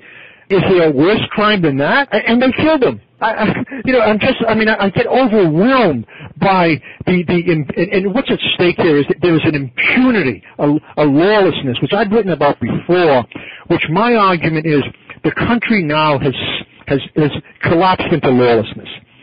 Everything from a president of the United States creating a kill team, in which he can arbitrarily wake up on Wednesday morning and decide who he wants to kill with some drone strike, or arrest an American because he's in Libya, to schools that in some fundamental way do nothing but serve as containment centers and then usher kids into prison. And, cops who act with impunity because they believe they will never be charged. That's lawlessness. The motto there is the law doesn't matter anymore. The law has been now so violated and so colonized, so appropriated by particular interests that to have any respect for the law is meaningless, that the real way to get by is actually to game the law. Thinking, the other angle here, you've written about this and others and myself as well, is that the United States really is a sociopathic country at this point culturally. Yeah, When you have the torture report, that torture report, people should be in prison over this. and that this is being done in the name of the American people. And then when the retaliation comes, because we are people without context, you'll have the mouth breathers on the evening news saying, oh my God, why do they hate us? Yeah. Well, they hate us because you read this damn torture report and you're killing people. Never mind the drone strikes where they admit that in Afghanistan they're killing 25 to 50 innocent people for one person they suspect may be a quote-unquote terrorist. Yeah. No, I mean, look, when the New York Times, can you imagine, comes out with an editorial claiming that Bush and Cheney should be put on trial. Not exactly the liberal press, right? You get a sense of how bad it is. I mean, you get a sense, Chauncey talks about this all the time. When they take these surveys in Europe and they have these countries evaluate, provide information over who do they think the greatest terrorist threat, where the greatest terrorist threat comes from. I mean, number one is Israel, and number two always is the United States. Yep. I mean, it's hard for people in the United States to understand. If people really wanted to steal in some way upset over our freedoms, they would be bombing Sweden. They'd be bombing Finland. They wouldn't be performing terrorist acts in the United States. It's not about freedom at all. It's not about being in some way resentful of the freedoms we have. It's being resentful of the way in which we abuse power in the name of freedom. One of my personal heroes is the great late General Smedley Butler, who wrote War is a Racket. Yeah. So he's going abroad with the Marines in the 20s, invading these Dominican Republic, Haiti, and forcing American global power. And he ups and becomes a pacifist, basically, and says, I'm not going to be an instrument for American militarism and imperialism because we're making the world less free, not more free. Yeah. Very quickly, two quick thoughts. So with all the stuff about the body cameras, and these recordings that we're seeing on the evening news replayed over and over and over again with violence against the black body, because it is violence, the specific type of body, the black male body, and the black female body. Right. And here's my hypothesis. And as I said, correct me, reorient me, because we're both interested in spectatorship in the media. Given this country's history of lynching photography, of marking some types of bodies as not being subject to grievability, to borrow from Judith Butler, there's some people that you grieve, others that you don't. I'm actually I have a deep worry that those videos are not actually going to be used for any progressive or sort of moment of ideological disruption. That they're just part of the same continuity where you have a public that is, on one hand, numb to black suffering, but is also titillated and excited by it. Yeah. No, I think that's absolutely right. I mean, I remember, to assume that there are two issues. First of all, we no longer live in a world in which aesthetics is capable of exhibiting depravity in a way, and violence in a way that rouses moral consciousness, right? I mean, what we live in now is a world in which we have the depravity of aesthetics, as opposed to an aesthetics of depravity. And I think that what that means is that aesthetics all too often now becomes enormously complicitous in ways in which it provides displays of violence as entertainment in ways that actually mobilize, in some cases, the most racist and offensive of what we might call passions. And I think to the degree to which you live in a society where that racism is now so unbridled, so unhinged, so out there, so in your face, these constant sort of reportings of these white sort of antediluvian politicians calling Obama a monkey. That's right. I mean, just waving Confederate flags. It's just mind-blowing. I mean, you have to ask yourself, given that environment, how could you possibly believe that people who viewed these Freddie Gray being dragged along the street, or what happened to Eric Garner, you could hear him practically choking, saying, "I can't breathe." Do you really believe that this kind of right wing sort of Christian over the top culture is going to be sympathetic to that in a way that would arouse their moral consciousness?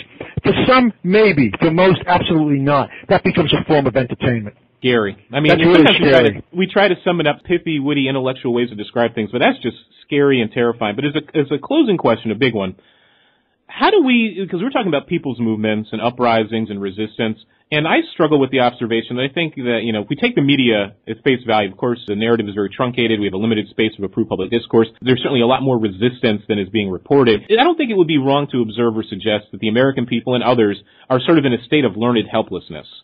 And if we're going to sort of fight back against that, how do we get the people to realize that America is not a democracy anymore? Because that's my concern, is that people are using the language of democracy and voting and social movements when it's really interest groups in the deep state, Martin Gillen's and Larry Bartels in his great book, Unequal Democracy. They've done amazing research to point out that it's a very small number of interest groups and policymakers that get their way consistently, the rich and the powerful, over the interest of the mass public. How do we communicate that to the people? I mean, I think, that really highlights a central question regarding how you fight back, right? And what that means, given what appears to be the overwhelming totality of the domination that now inhabits and shapes the United States. The U.S. is an oligarchy. No, exactly. I know the study, the Princeton University study. I know it. And I think that the first thing that we need to do is we need to take this question of education seriously. I mean, you need to make power visible, and you make it visible by pointing out the contradictions. And we need to do that in ways that are accessible, that give us access to as many public spheres as we can get access to, by writing, by intervening, by working with young people, by working in schools. And we need to create alternative forms of education. We need communists and the socialists in the 30s and the 40s had their own schools, right? We need a national newspaper. I mean, we need to take these public spheres, these alternative public spheres, your podcast, Truth Out, things like that. They need to, in some way, be places where young people and others can now provide an alternative discourse. Because without an alternative discourse, we're just not going to be able to educate people in a way that makes clear that capitalism is not democracy. I mean, as a beginning. That's the first thing. Secondly, it seems to me we need new political formations. I mean, we need to provide formations that provide an alternative to the Democratic and Republican Party. I mean, all this nonsense about Elizabeth Warren and Bernie Sanders. I mean, granted, they may attract attention that might focus on issues that ordinarily would be lost. But the Democratic Party is a broken party. It's bought and sold by corporate interests. And I don't care who's in that party. If they're in that party, they're tainted. There's no way that party could possibly offer an alternative to what we have now. It's just not going to work. So we need a third party. Thirdly, we need to unite these various fractured movements that are often rooted in a politics that eventually is modeled around political purity and a kind of ossification.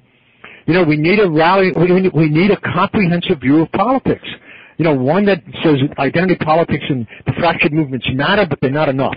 That we've got to bring them together. And I think those three moments just make a lot of sense to me. Thinking systematically and comprehensively. I mean, we have to use systems-level thinking and create our own sort of parallel and alternate, media sphere. We have the technology, but folk, are medicated and distracted, and this, again, that sense of learned helplessness. I'm with you. I mean, and I think at the heart of that helplessness, you have to ask the question, hey, look, what happened to the public realm? What happened is it collapsed into the private realm. That's what happened. And I've written about this, and I'm sure you've read it, and I can't say it enough. And what I'm trying to say here is that when people cannot translate private issues into public considerations, when they can't, as C. Wright Mills said, look at private troubles and connect them to more systemic structures, they're done. Because all they have left is blaming themselves. That's right. Right? Or blaming people in the most puerile, personal way. We individualize the social. So we say the poor are poor because they want to be. Homeless people enjoy sleeping outside. It goes on and on. Right? These crazy right-wing sort of commentaries, that the poor deserve to be poor. That actually, I mean, the real question is not that they say it with such arrogance and so unapologetically. The real issue is that it resonates. And if they believe it, I mean, it's sort of the just world fallacy with the particular ideological orientations of right-wing authoritarians, because they are authoritarians at this point. They're not sort of center-right. These people are authoritarians. And then the other important part that folk, again, are afraid to talk about, although there are some brave voices doing it, is the mating of free market fundamentalism with radical religion. Right.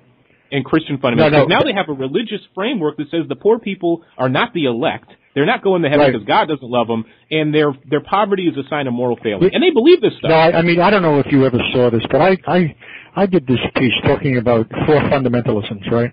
Religious fundamentalism, militarism is a form of fundamentalism, education is a form of fundamentalism, and market fundamentalism, Yep. And you bring those four together, and you really have the outlines of the new authoritarianism. Powerful truth-telling there, Henry. I so greatly appreciate it. Very quickly, where can folks find you online if they want to reach out to you? How can they contact you? Just henry.giroux@gmail.com. And I also have a website, henryagiroux.com. And, of course, folks can go on Amazon.com, find all your great work, find you on Truth Out, Google your name, Henry Giroux, and all sorts of wonderful will come up. But great conversation. I want to thank Dr. Giroux one more time. As I said, we bring you the appetizer, the healthy meal, and the good dessert. And that was just a 3-course meal right there. That wasn't just an entree. That was a banquet, and I want to thank him. Next episode of the podcast known as the Chauncey DeVega Show. Really, really cool guest. Doing serious and important political work. And a reminder that the color line is global, that these questions of justice and human rights and human dignity are global. The young lions in Baltimore and Ferguson, the young black, white, and brown, and red, and yellow folk who are fighting in their own communities against police thuggery, against the cruelty of the state, the neoliberal corporate empire, the privatization of everything, the destruction of the commons. Well, that's a global struggle. That's a global struggle. And we have to remember we have allies everywhere. And one of the things that really moved me was when we saw Ferguson, those young black and brown and white folk, especially black youth, being tear gas and mace shot at, beaten by the police rioters in Ferguson, one of whose members is now rich from getting his Negro hunting license for shooting and killing Michael Brown. We've talked extensively about that. Yes, hands up, don't shoot Israel. I'll leave it at that. That they were online getting help from their brothers and sisters in Gaza, Palestine, about how to deal with thuggery, tear gas, mace, pepper spray, being shot at. You see, folks are in this together, and the sooner they wake up, the more just hopefully the world will be. Or remember now, power concedes nothing without demand, and also power gives nothing without resisting it. Push-pull, folks, push-pull. Second special episode for fundraising season here on the podcast known as the Chauncey DeVega Show, and also ChaunceyDeVega.com, what we affectionately call WARN, Warn, Ali Abunimah, brother from Electronic Intifada, man who quite literally is doing serious intellectual and political work, putting his life on the line for what he believes. And we don't often talk about, international politics and the struggle for the freedom and rights of the Palestinians, for the good people of Gaza on the website that often, but it does come up. And this conversation is my effort with the great guest, as I said, Mr. Ali Abunimah, so kind to give his time. Man's traveling all over the world and country, and he sits down with me for a good 90 minutes and we do our thing. He does some great teaching, offers some great wisdom about the global color line, about justice. Folks need to understand that the militarization of America's police are part of a global project where you have contractors, where you have an exchange of technology and techniques. In this case, where you have Israeli security consultants and military types coming over here, teaching America's police to view black and brown and poor people, the communities they police, as threats, as terrorists, as an enemy force to be conquered and dominated. So Ali and I break that down. So this is a show you don't want to miss. That's next week. 1 week from this great conversation with Dr. Henry Giroux on the podcast known as the Chauncey DeVega Show. So as is my standard closer. So number one, again, nagging you in my best NPR voice. And somebody asked on the website, they're like, Chauncey, if you're doing NPR, you have to have something to give away. What would your tote bag look like? It would have my big bulbous head and the handles would be my ears. And if I had a tote bottle or one of them those squirt bottle things, I make it so you got my mouth open. And then people are squirting the water out of my mouth or my big nose. So maybe that's something to do in the future. So as I said, I so appreciate the folks who have donated, but this takes time, energy, resources. And if you got $1, $2, $3, $4, $5, $10, do throw it in. And here's how I try to do the math. We've got about now 39, 38 episodes. Divide that up. That's about 3 or 4 hours to produce. So I'll make it easy on myself for the math. 160 hours of work has gone into this. If you value that just a little bit, penny an hour, that's $1.60. 5 pennies, 5 cents an hour, that's about $8. $1 an hour, that's $160. I ain't asking folk to put in like that, but if they want, I ain't gonna tell them no. 50 cents is about 80. So even if you didn't love every episode, even if you just like 10 or 20 of them, throw $1 into the pile if you could. It would be greatly appreciated. So again, as is my standard, please be nice to each other.